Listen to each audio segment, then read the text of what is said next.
Hello, everyone. Welcome, welcome. This is our last technical meeting on Monday, so welcome and thank you for joining us. Today we have Baker Tilly, we have Garrett joining us, and before we get started, we just wanted to give you the quick announcements of upcoming events. So Isaac's going to get us started. Right. So today from 5 to 6:30 p.m. we'll have the alumni panel, as well as on Sunday we have game night, AA game night. And also a quick reminder that today is the last day to fill out membership apparel form if anyone's interested in receiving the apparel. And if you haven't received an email by Mary, the AA president, regarding the membership apparel form, then you could contact her as soon as possible. And then also, we have applications for spring semester. So the executive application is due by Monday, November 23rd, if you're interested. And the directorship application is due Thursday, December 17th. And Mary should have sent out an email. You should have received an email with links and the deadlines if you want to take a look there. And you can get some more information about those things actually coming up as well with the directorship info meeting, which is the same time as now, next week on November 16th. So if you're interested in doing a leadership role in AA, which I highly recommend, join us, find some information, and apply. So that ends the announcements. I'm going to hand it over to Garrett. He's going to talk about overcoming the fear of failure, and let's give him a warm welcome. Please turn on your cameras to give the professional, show them your beautiful faces, and leave questions for the end, please. Chad, thank you. Good to see a lot of familiar faces out there, or at least at the moment, a lot of familiar names. So happy to be here. Honestly, happy to do this presentation kind of at this time of year. It's one that's kind of probably more useful before the recruiting cycle, but at the same time, I also think it's kind of a healthy way of looking at it after the recruiting cycle is over. For a lot of folks, I know there are a lot of people with signed offer letters out there. There are a lot of people that are probably still looking. I don't necessarily want to take a show of hands for that, just to not, it's part of this whole presentation is about overcoming failure or building confidence. And so I don't want to single anyone out as not quite achieving the goals that they wanted to during the recruiting process. I've been there myself. I get it. I know how it goes. I got rejected by a lot of firms when I was in your shoes. So I wanted to talk about a few bits and pieces of the process and kind of how we get over that or kind of work through it. And so in a lot of ways, this is a lot better to do after a recruiting cycle. So you can you have your own experiences that are very fresh in your mind. And again, I apologize for some of you. These may be kind of cuts and wounds that are still very tender and raw from the fall recruiting season. So again, my apologies for that, but it's a topic I enjoy talking about, having stumbled and fallen a few times myself. So for those of you who don't know me, my name is Garrett. I'm the campus recruiter for what was Score Milner. As of last week, we are officially Baker Tilly. And so I'm getting used to saying the name just the same. Instead of orange, we've got these neon green colors all of a sudden. So quick, help me out just a little bit, guys. Can you see the screen? Yeah. Okay. All right. So we'll dive right into it. So the first thing, like as always with all these presentations that we do, we have some housekeeping items to kind of get through this. So this is as much for me as it is for you guys. So this is the Baker Tilly kind of rundown. It's somewhere north of $900 million a year in combined revenues for Score Milner and Baker Tilly together now as Baker Tilly. Over 4,200 team members kind of throughout the whole country. The map below kind of gives you a good idea of where a lot of the offices are located, although this map that you're looking at doesn't necessarily show you, we have a lot of offices throughout the country, but not all of them are what we call full service offices. So a lot of them are not, they're little consulting offices here or there, maybe with 5 people in them or stuff like that. But our main market areas where you're going to see the big offices with both audit and tax are going to be California, Wisconsin, Minnesota. Our headquarters is in Chicago. You're going to see big offices in New York, Pennsylvania, Washington, D.C., and then also some big full service offices in the great state of Texas. All right.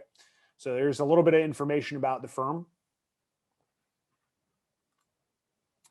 But specifically today, so, and by the way, I guess one other thing, for those of you, if you're interested, just take a look at bakertilly.com. You'll do bakertilly.com/careers for any kind of open positions if anyone is looking, or just poke around the website. Let us know if you think it looks cool or if it looks like we need some help from some web dev guys. All right.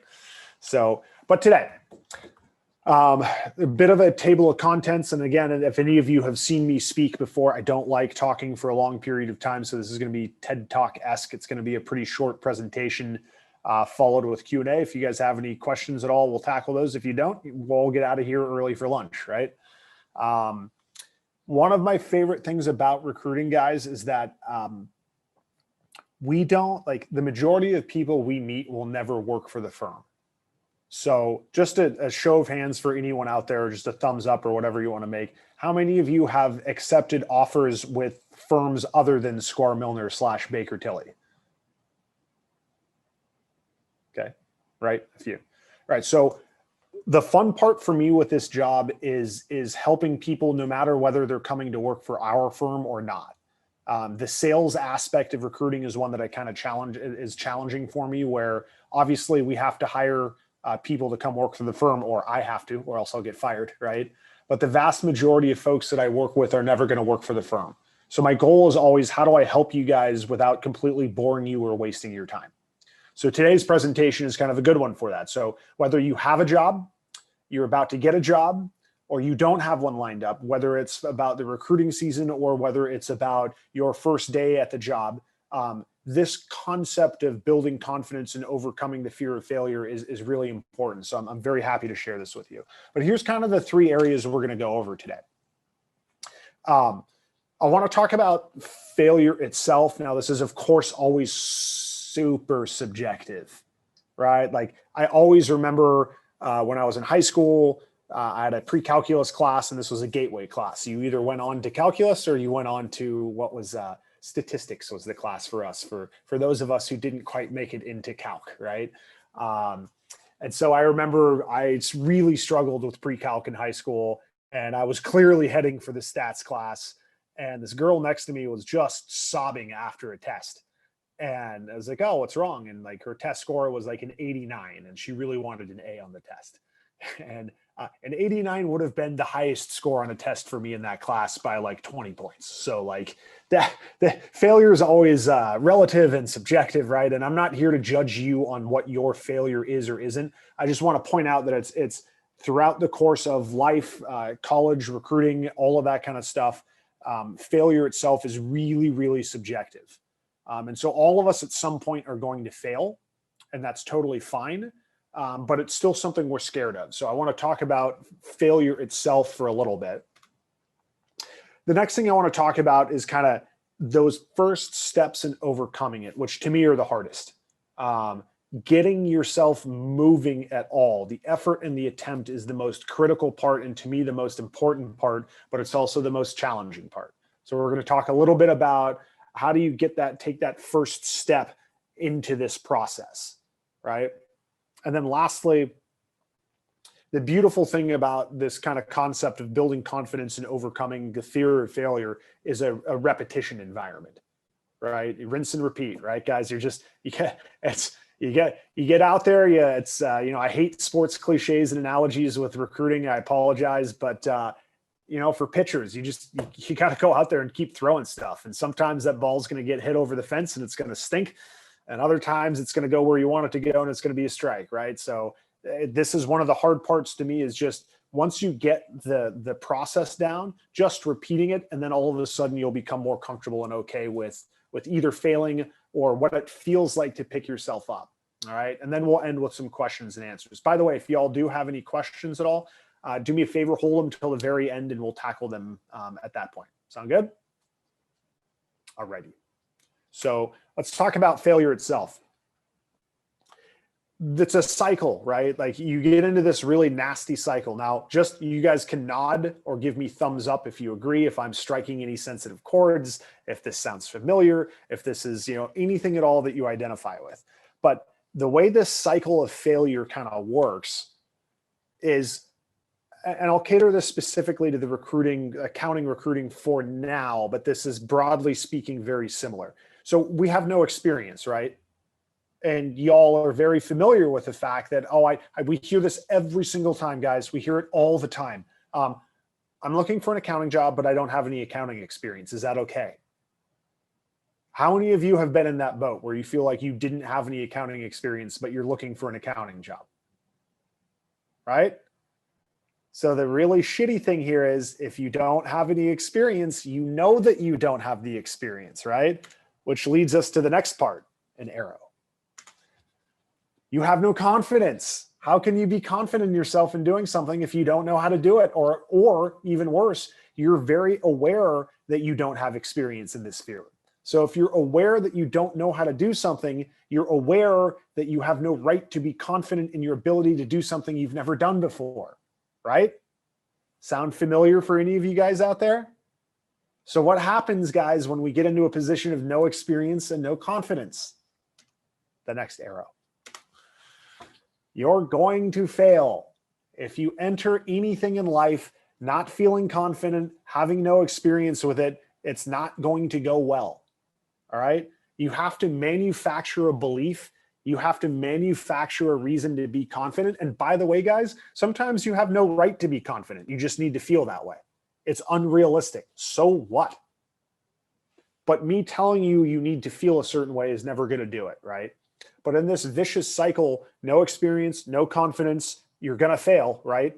Also, by the way, you could have all the experience in the world and all the confidence in the world and still fail, right? There are plenty of professionals that have been doing this job for a long time that still fail at what they're trying to do.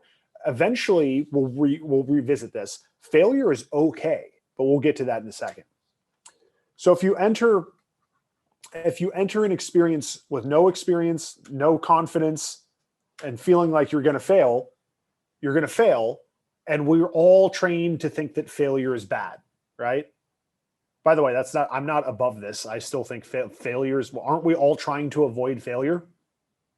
Right? It depends what it is, right? Like, I mean, obviously, like, the higher risk, higher stakes things, like I'm going to try to land an airplane having never flown a plane before. Okay, probably not the best idea, right? But like, I'm going to try playing a board game for the first time. Oh, I failed at playing it because I don't know how to do it. Okay, all right, right, low stakes. Now, the problem for you is that when we're on the recruiting trail, we're starting to put all this pressure on ourselves, right? I need to get a job. I need to get an internship. I need to land a summer leadership program, whatever it may be, right? If you put that pressure on yourself, failures, I need to get this. And when I don't get that, I have failed and failure is bad. But this is a perpetuating cycle, right? If you know all of this stuff ahead of time, you're just not going to try. Why bother? I know how this is going to end. Why bother putting myself out there? And I'm just not going to try. So if you do that, though, this is your cycle. You're never going to gain experience. You're not going to gain confidence. You're going to fail. Failure is bad. I'm not going to try. Round and round and round and round we go. So even picking yourself up off the mat becomes really difficult, right? So I want to break apart each one of these, but this is for me a very much so what came first, the chicken or the egg? Am I bad at what I'm doing because I have no experience or confidence? Or is it, because I have no experience or confidence, I'm bad at this thing, right? So these concepts exist out there, but I want us to start thinking about the specifics within each one of these kind of bubbles. And we're going to cover some of this stuff here, all right? One more arrow.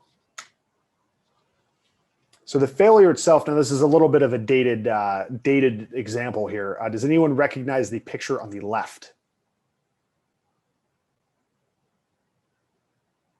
This is former Los Angeles Laker and NBA champion Adam Morrison when he was playing with Gonzaga University, probably in the middle 2000s. And they lost a particularly heartbreaking game. And so on national television, a young man about the age of 20 is absolutely crying his eyes out. Right?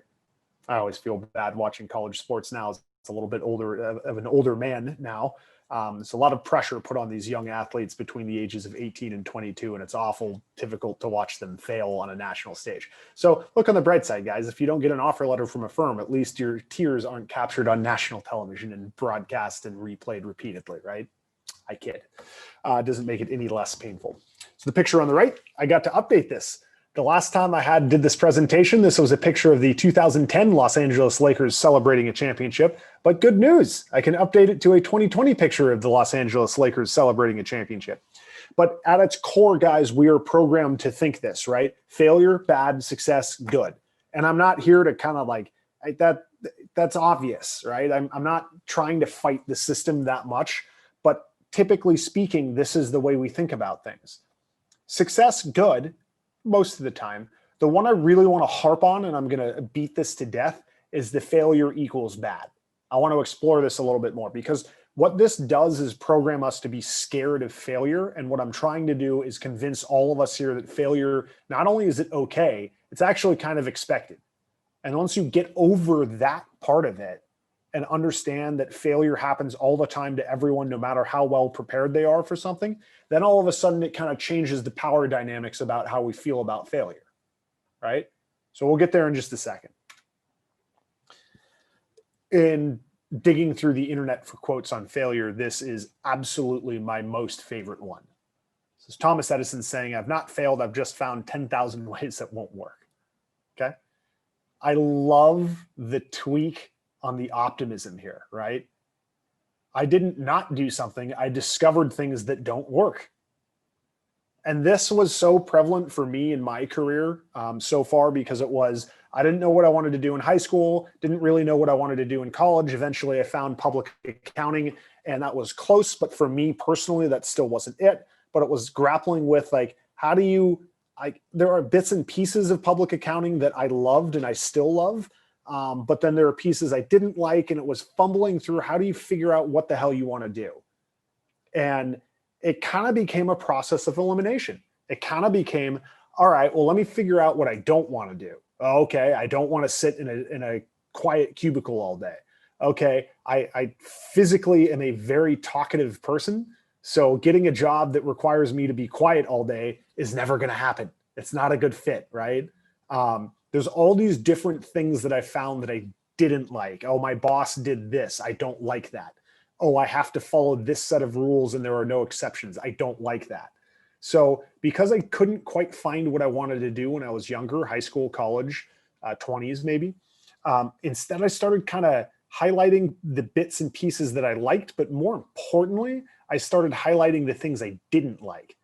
So, okay, in the next job or the next step of my life and what I'm looking for, here are the things I know are not going to work, so I'm just going to stay away from them. Here are the things that I know I have liked so far, so I'm going to try to piece them together and eventually find something that I really like. But for any of you guys who have ever failed a class, who have ever went through a recruiting process and didn't get what you wanted, any part of life where you do something and you're like, well, that did not work. Totally fine. Like better than fine. You now know that. You now have some knowledge to go with it. So that's really good. So remember, and I always, like, I am an optimist at heart, where it's like, you got to find a way to put a positive spin on it. It's actually one of my favorite things. When people ask, like, what do you think is a unique trait about the United States of America? Typically speaking, I think our optimism is amazing. Even in the face of plenty of evidence to suggest the otherwise, there's this attitude that like, it's going to be okay. We're going to get it done. And that's a choice in how I want to live my life. And it's how I want other people to view the world as well, to say like, we can do this. All right. We're going to get there. Like we may take some lumps, we may take some licks, but we're going to be able to get there. And it's okay. Right. So I love this quote. I wanted to share this with you guys so you could remember it. And the next time you figure something out that doesn't work, you can think back to Mr. Edison here and laugh just a little bit about, things not working, right? All right. Failure itself. We're still talking about the failure. So if we start from our position of failure is bad, right? I'm going to play around with some words here to get us to a fun ending spot here. All right. The transitive property of some sort of math is going to work out for failure, right? So let's stick failure bad, right? But what if instead we said failure equals discovery, right? Thomas Edison saying 10,000, I found 10,000 ways that don't work, right? So instead of failure itself being bad, you discovered something in the process. I wasn't good enough. I wasn't fast enough. I wasn't smart enough. I didn't like this. I didn't like that. So if instead we tweak failure to describe it as discovery, well, then that's a little bit different, isn't it? Because discovery is all about gaining knowledge. So even if you fail, you gain some knowledge in the process, right? And knowledge, well, knowledge is good, isn't it? Anyone see where I'm going with this? Right? I was like this. So clearly failure is good, right? A part of this is me just being a smart ass and putting failure is good because I find it humorous and I'm entertaining myself. But guys, the more important part to me is rewiring this to understand that failure is not the end in and of itself. There's a process and there's something going on here. We're learning something, we're discovering something, and there will always be a next time for something else. So the knowledge and experience that you've gained from that process, you get to take with you to the next thing, whatever that thing may be. So if we're saying that failure is good, and I want you guys to know everyone fails, right? Everyone at some point in their life will fail. The only way to really avoid failure is to never try. Remember that vicious cycle in the beginning where you get so discouraged and you lack so much, you have such a lack of confidence you don't even bother trying. That's the ultimate failure, right? Not trying. But if you don't try, you never fail, right? If you don't put yourself out there, technically you never failed, right? It's like, Cal State Northridge's football team. They're undefeated this year, right? Well, they haven't had a football team since 2001, but if you don't play, you can't lose. But the point here, guys, this is why I put it in the center, and this is why I put it in bold. Literally everyone fails, everyone. So putting all of this pressure on yourself of feeling like a failure for X, Y, or Z, or feeling like you failed at something and no one else did, like quite seriously, everyone fails. And once you kind of get past that and realize everyone's doing it, you're not so different than anyone else. All of us fail, right? So this is literally, we had several slides for step one talking about failure itself. For the second part of this, it's literally one slide, all right? Effort and attempt, the important first steps, you just got to jump in. It's like jumping, anyone jump into, show of hands. Well, actually, this is an either or question, so the show of hands isn't going to work. We'll turn it into that in a second. So when we all jump into a pool, how many of you guys walk down the stairs gradually into the pool, little by little? Or how many of you guys just, nice, Alexandra. How many of you guys just jump right in? How many of you guys are like, you know what? I know this is going to suck. It's going to be cold. I'm just going to cannonball it and just get this over with, right? The cannonball approach is frequently how I feel. Or like any awkward like networking or like event or social event or stuff like that, where I'm like, and believe it or not, guys, I know I've been doing this for a while, but I still get nervous before every interview, before every event, I honestly don't like, I loved Meet the Firms in the virtual format because it conquered a lot of the fear and uncomfortable part for me. When I walk into a huge room of people, the first feeling that comes over me is anxiety and nervousness. Even though I've been doing this for a while and I know how the night's going to go, it's like the pool. It's like I've been in a pool hundreds of times before. I know it's going to be okay, but I also know that first jump in is going to be the whoo, right? And so at this point in my life, I've learned to kind of embrace that and just know that, yeah, that's your first networking. That's what it's going to feel like. It's going to be really awkward at first, but then we're going to get over it and it's going to be okay. So for you guys trying things, you just got to try it, right? You got to take that first step, bring some effort, make the attempt. And even if it's awkward, it will be awkward, by the way. It absolutely will be awkward, especially I'm going to talk about this with anyone here first time for Meet the Firms this year? Yeah. All right. Any of you, was this your second or third Meet the Firms? All right. We'll revisit this in a second. But yeah, the first time you do any of this stuff, it's really awkward. Really awkward. I think my first Meet the Firms event, It was held in an auditorium where there was a McDonald's store there. And because it was just an event, they closed down all the stores and everything and pushed the signs to the background and then laid out all the tables, right? The first booth that I went to had the McDonald's side behind it because they just coincidentally happened to be in front of the McDonald's store. And I was like, oh, what's it like auditing McDonald's? And they're like, oh, no. We don't audit McDonald's. We're the Government Accountability Office. And that was my very first experience in networking and recruiting. It was embarrassing. I couldn't believe I'd just done it. But on the other hand, I intentionally went to a firm I'd never heard of that wasn't on my list of firms to go meet and talk to. So I felt a little bit better about making an ass of myself, right? But the first time you do it, it's going to be awkward, and that's okay. It's what you do with the second and third and fourth and fifth times. It's the adjustment after that. But the first one, guys, it's tough to do, and it's going to be awkward, but you're going to live. So for those of you who this was the first time that you did meet the firms, I noticed you are still alive and you are still breathing, right? It's going to be okay, right? It's going to be just like the pool, even if it's freezing ice water cold. You come up to the surface, you go, oh my God, that's really cold. And then you get out of the pool, right? So it's going to be all right. The last thing I want to talk about, and then I'm going to turn it over to you guys, is this concept of rinse and repeat, the cycle, right? So we talked about kind of the first time, I think what Stephanie, Fardini, you guys are saying these are some of the first meet the firms that you went to, right? Your first time is weird. So who are my people out here who have been to more than one meet the firms? I'm going to put you on the spot a little bit. All right, Chad, do you want to help me out? Actually, let's see. Chad, yeah, you want to help me out a little bit with this? Your first time, what was the second time like? A lot better than the first. Right? No, was it because you felt like you knew what questions to ask, or was it, I assume, what's the restaurant that y'all do it at? It's the Odyssey, right? Yeah, the Odyssey. How much of it was just sort of like literally knowing where to park and where all the tables are going to be, like the physical layout of the space? Well, they give you a map pretty early, so you can plan it out. But I guess the biggest difference between the first night or the first time I went, the second time was just preparation.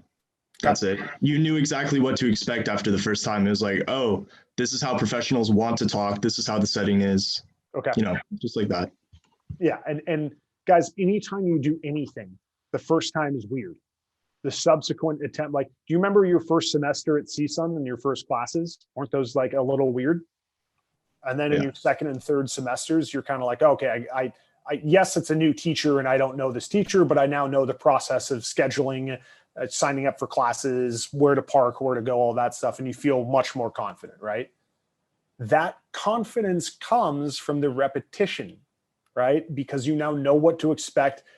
Honestly, for me, little creature comforts are always interesting. Like, you know what the room smells like.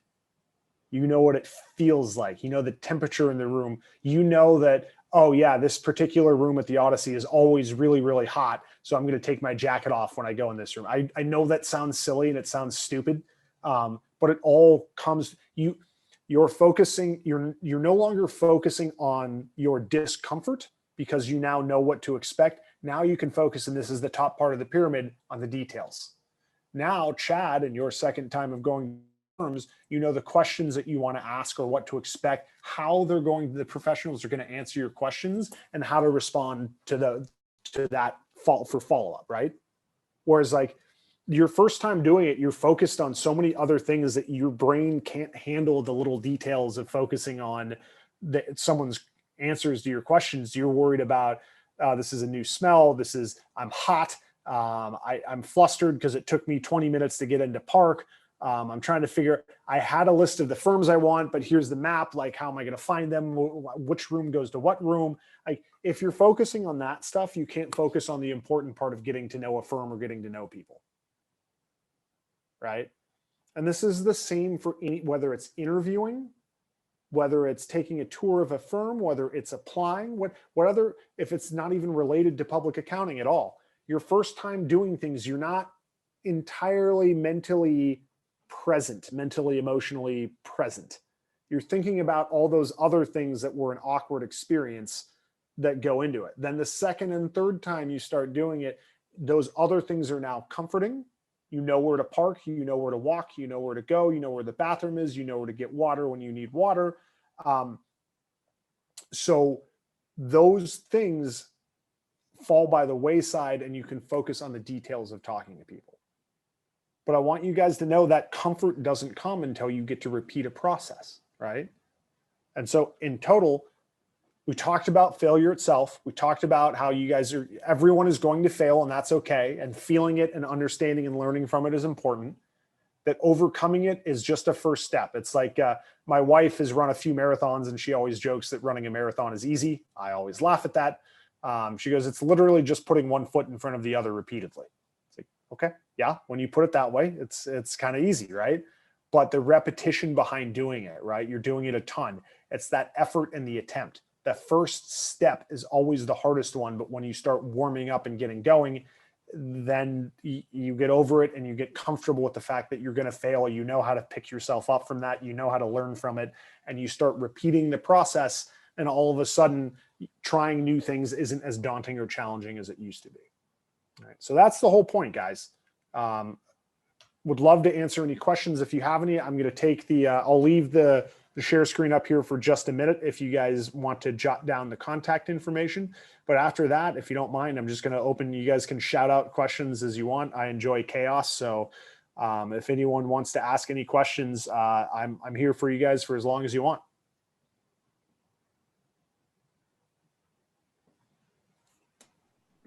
Also, feel free to post your questions in the chat if you're not comfortable with opening up and talking about it. I can read it off for you to Garrett.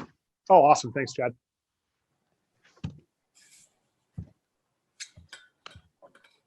All right, I'm going to take the share screen down.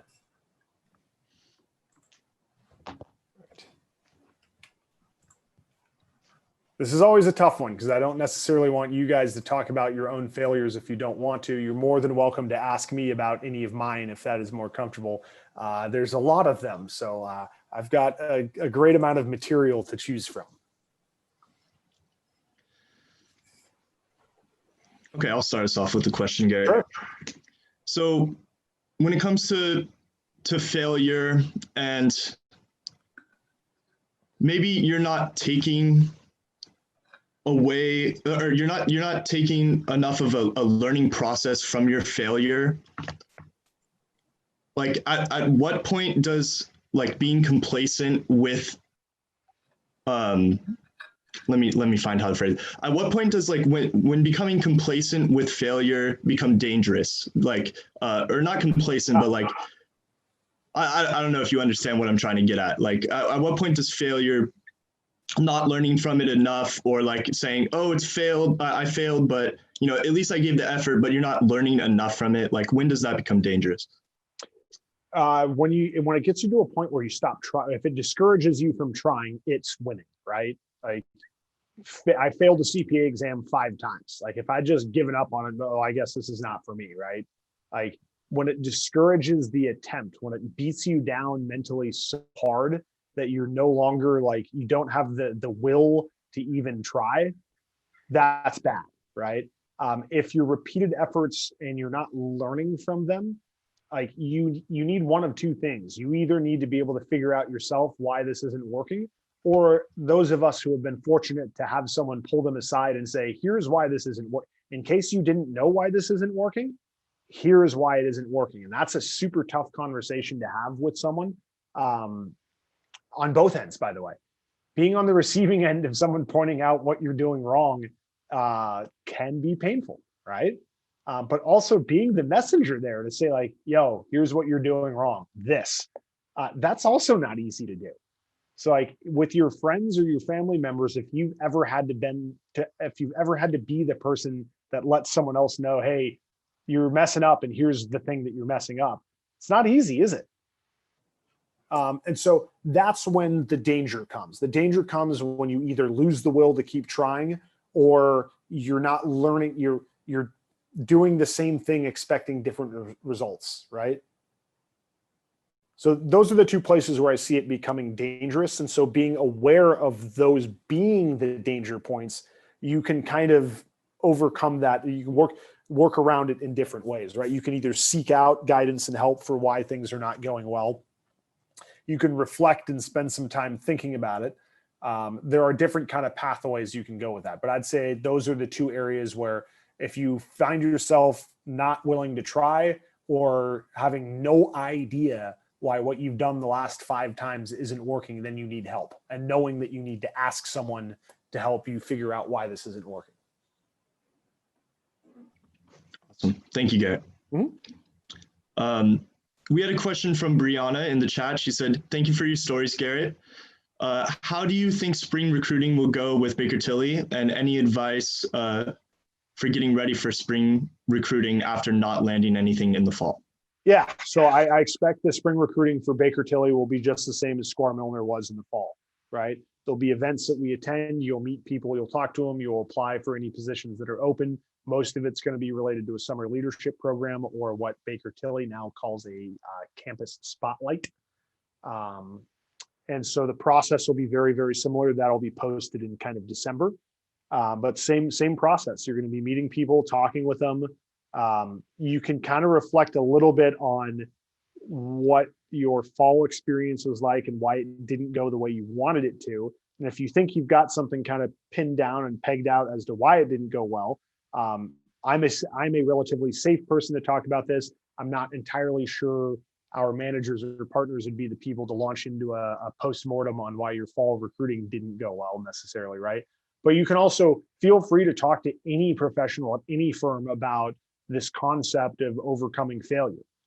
You can always, you don't want to get into something too emotional off the bat, but I think a great question for professionals has always been like, hey, at what point in your career did you encounter some setbacks or failure, and how did you go about overcoming that? I think it's always wonderful to listen to people's stories of their own ways of turning failure into success. But yeah, I expect spring recruiting to be pretty largely the same thing. It'll be events, you'll be meeting people from the firm, and you'll apply for positions, and it'll be the same concept: a first round interview, a second round interview. For our summer leadership program, it's really just the first round interview. So, but same concepts. It'll be very similar to the fall recruiting. So I wouldn't, there's another opportunity for people to again, repetition, practice what happened, practice what they learned from the fall and bring that to the spring.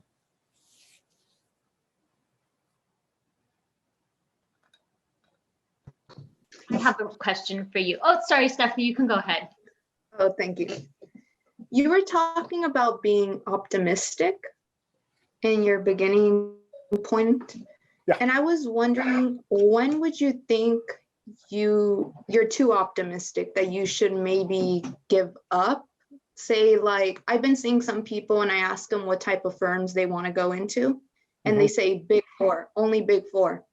And I ask them if they have a backup plan or something like that, and their response is, no, I'm going to get into Big Four, and they're not looking at any of the other opportunities they have. So what signs would you say you should look for of when you should start looking other directions? Let me write this down. There's 2 parts to this, Stephanie. There's a time component, and there's a component. So the easier one to talk about is time first. I remember, so maybe your goal is if your goal really is to join a Big Four firm, right? Maybe we tweak our time, right? Originally I want to recruit with Big Four from CSUN, and I want to get hired by Deloitte out of CSUN.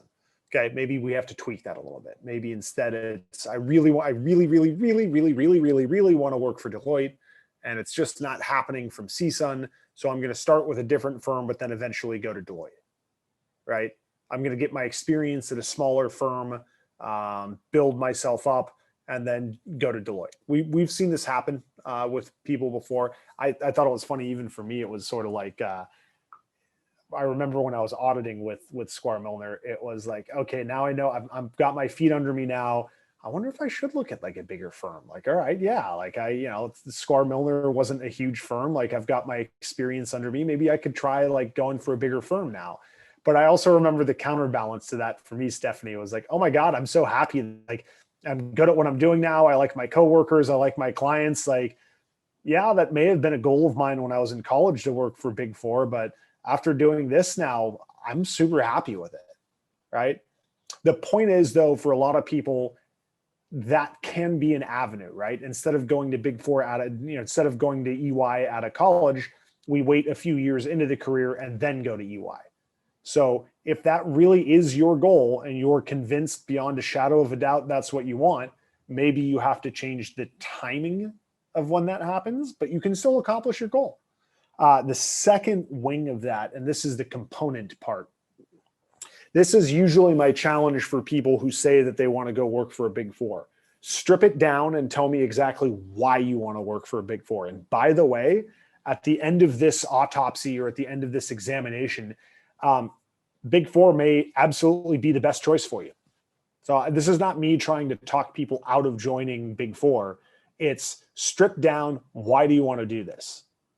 And if you have a set of really solid, good reasoning and good logic and good reasons, great. But a lot of times, myself included, hey, I really want this thing. Why? I don't know.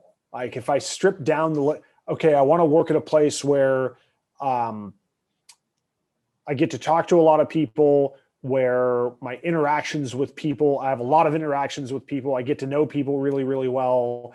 I feel like I have a big impact on other people. I get to travel around a lot, and you start making your list of the things you actually like. And then you can realize, oh, does this fit with this firm or not? Right. So you have to strip away I want to work for Big Four. Okay, why? I want to work for the Big Four because my dream in life is to work with Fortune 100 companies that are publicly traded. And I want to learn about big systems that handle thousands, if not millions of transactions. And I really want to work for a company that has a global reach with a ton of resources. And I work really, really well in anonymity when it's a big pond and I'm a small fish in that pond. And yeah, my name isn't, people don't necessarily know my name all the time, but there's so many resources that I can navigate that process and I'm comfortable with it. Okay, Big Four is a great choice, right? So if you strip away and look at the components and then be realistic with what firms can offer you those things that you want from the components, it may or may, the same is true in the reverse, Stephanie. The same is true for people. Oh, I only want a small firm. Why?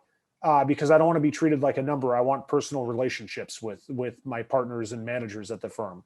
Okay, well, some of the bigger firms like PwC, you can talk to plenty of people that work there that have wonderful mentors that have tons of face-to-face interaction with partners or managers that have navigated that system fine. It has nothing to do with the size of the firm. It has to do with the component, the quality component of getting what you want, of human interaction.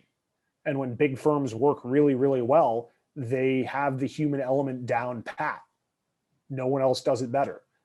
When small firms work really well, they have that same thing. When small firms don't work well, trust me, you are just a number at a firm of 50 people, right?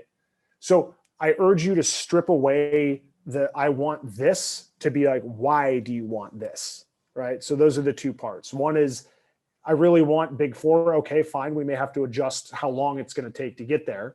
And then why do you want this thing? Because of X, Y, Z, and that may or may not be good reasoning. Sorry, that's a long-winded explanation, but that's in my process of, do I give up or do I keep going with something? Stripping away and adding the information to it like that, to me, is really important. Thank you. That really did help. Cool. Because I never thought about time being an option to see if you should go or not. Yeah, and that's been fun for me because that changed for me, right? Because at some point it was like, okay, I'll go the long route to get to KPMG. And then at some point I was just kind of like, oh, wait a minute. Actually, I've got everything that I want here. Cool. Once I did my own diagnostic on what I wanted, I realized I did the same thing recruiting.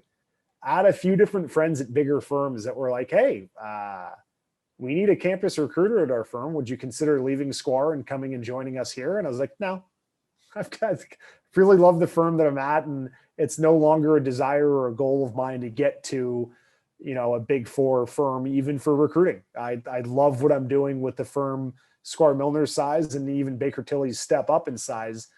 It's still compartmentalized enough for me to enjoy the building of something. And so, yeah, that my own words of advice for you guys, I've turned on myself a few different times to kind of realize, no, I like what I'm doing. I have a question kind of from a different perspective of failure. How do you deal with it in terms of interviews? How do you talk about your past failures when you're asked about it in an interview? What's the best way to go about it? Because I don't know, I've personally never gotten the question, but I know a lot of people have gotten that question. So what's the best way of talking about failure? What do you mention? What do you not mention? What are things that they want to hear from you? Yeah. So the irony, of course, is that everyone wants to hear about the success, right? But the success is kind of hollowed, and it doesn't mean anything if there wasn't struggle first. Like this is how an interviewer thinks that you are arrogant and you're cocky and overconfident if you spend too much time in your story talking about success. I did this, I did that, I succeeded here, I did this, everything was great and it was awesome because I kick ass and I'm awesome.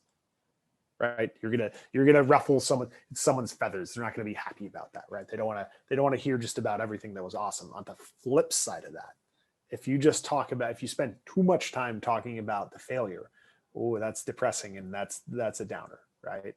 Like no one, if 90% of your story is about the failure and then you slip in 10% at the end where it's like, but I overcame it and I succeeded. We've got the mix wrong, right? No one wants to drag anyone down with too much of the failure. So there's this little balance between acknowledging that the failure happened, acknowledging that it hurt. It was something you really wanted and it emotionally it hurt. But then very quickly moving on to, but I learned that that's part of life. I had to take a serious look at it and evaluate what I did well and what I didn't do well.